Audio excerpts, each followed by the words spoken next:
मित्रों, आज हम जयपुर के इतिहास के केंद्र में खड़ा एक राजसी स्मारक ईसरलाट सरगासूली की भव्यता के बारे में जानकारी लेकर उपस्थित हैं।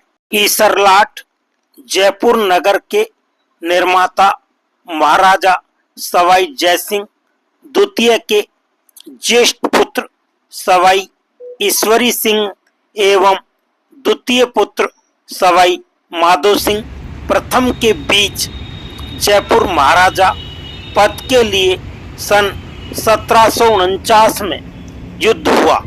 सवाई ईश्वरी सिंह के विजय होने पर स्मारक के रूप में विजय स्तंभ का निर्माण कराया गया, जो ईसरलाट के नाम से विख्यात है। इसे सरगासूली भी कहते हैं। धरातल से लगभग 140 फीट ऊंची 7 मंजिली मीनार जयपुर शहर के मध्य अष्टकोणीय आकृति में बनी हुई है। यह जयपुर वास्तुकला की उत्कृष्ट कृति है।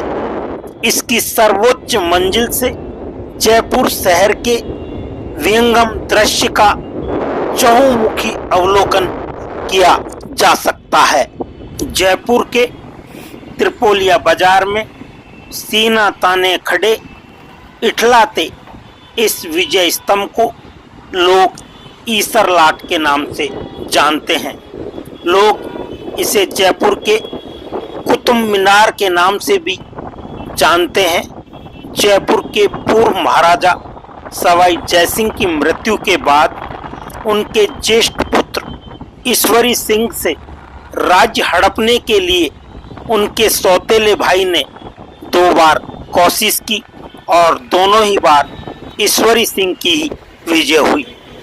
इस खुशी में उन्होंने इस विजय स्तंभ का निर्माण कराया था। कहते हैं जैसे कुतुब मीनार के सबसे ऊपरी हिस्से से पूरी दिल्ली का मनोरम दृश्य दिखाई देता है, वैसे ही इस विजय स्तंभ से जयपुर का नजारा दिखाई देता है। इतिहासकारों का मानना है कि जयपुर की सुरक्षा के मद्देनजर शहर के बीचों बीच इसे बनवाया गया था, ताकि इससे पूरे जयपुर पर नजर रखी जा सके। आज भी यह जयपुर की निगाहबान बनकर खड़ा है।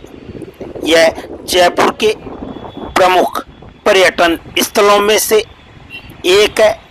यह है तो त्रिपोलिया बाजार में, लेकिन इसमें जाने का रास्ता आतिश मार्केट से होकर जाता है। देखते हैं यह विजय स्तंभ कैसा है।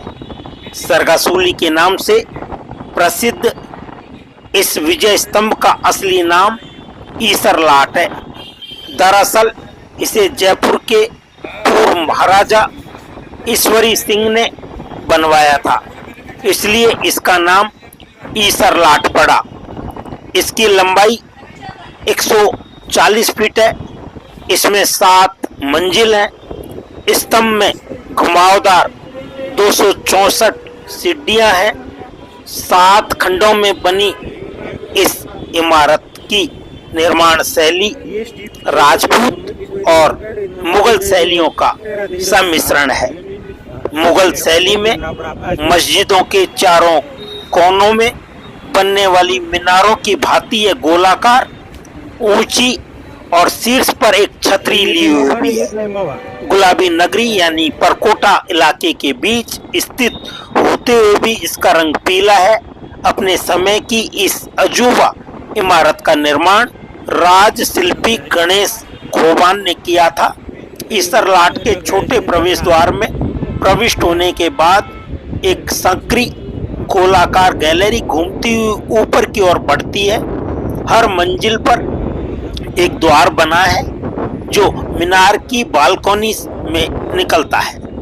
लाट के शिखर पर एक खुली छतरी है, जिस पर से जयपुर शहर के चारों ओर का खूबसूरत नजारा दिखाई देता है। इस स्तंभ के ऊपरी मंजिल पर खड़ा होने पर स्वर्ग सा एहसास होता है। राज्य की सबसे ऊंची इमारत पर खड़ा होकर देखने के बाद ऐसा एहसास होता है जैसे यहीं से स्वर्ग का रास्ता जाता है, इसलिए इसे सरगासूली नाम दिया गया। इतिहास में ऐसा वर्णित है कि 1743 में महाराजा सवाई जयसिंह की मृत्यु के बाद उनके ज्येष्ठ पुत्र ईश्वरी सिंह ने शासन संभाला, लेकिन उनका सौतेला भाई माधो सिंह गद्दी पर बैठना चाहता था।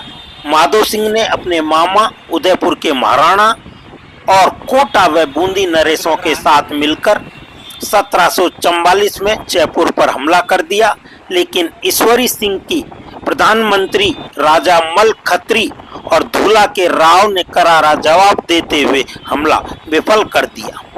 लगभग 4 साल बाद 1748 में माधो सिंह ने उदयपुर के महाराणा मल्हार राव होलकर व कोटा, बूंदी, जोधपुर और शाहपुरा के नरेशों के साथ मिलकर फिर जयपुर पर हमला बोला। जयपुर से 20 मील दूर बगरू में घमासान हुआ। जयपुर की सेना का नेतृत्व सेनापति हरगोविंद नाटानी ने किया। युद्ध में एक बार फिर जयपुर की जीत हुई और इसी जीत के उपलक्ष्य में राजा ईश्वरी सिंह ने 1749 में 7 खंडों की इस भव्य मीनार का निर्माण कराया।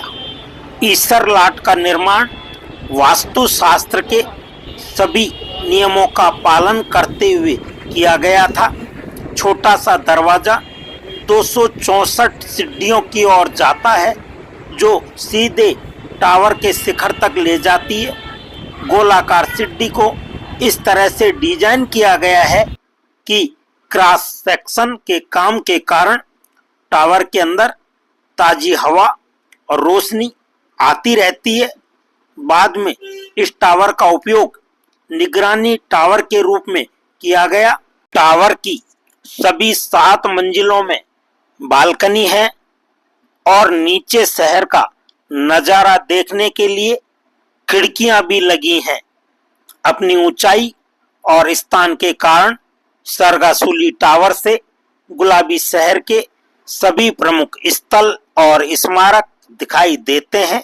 यहाँ से नाहरगढ़ किला, हवा महल, गढ़ गणेश मंदिर, सिटी पैलेस, जंतर मंतर, राजमहल और चरण मंदिर के साथ साथ छोटी चौपड़, बड़ी चौपड़, त्रिपोलिया गेट और आसानी से देखा जा सकता है। बहुत बहुत धन्यवाद।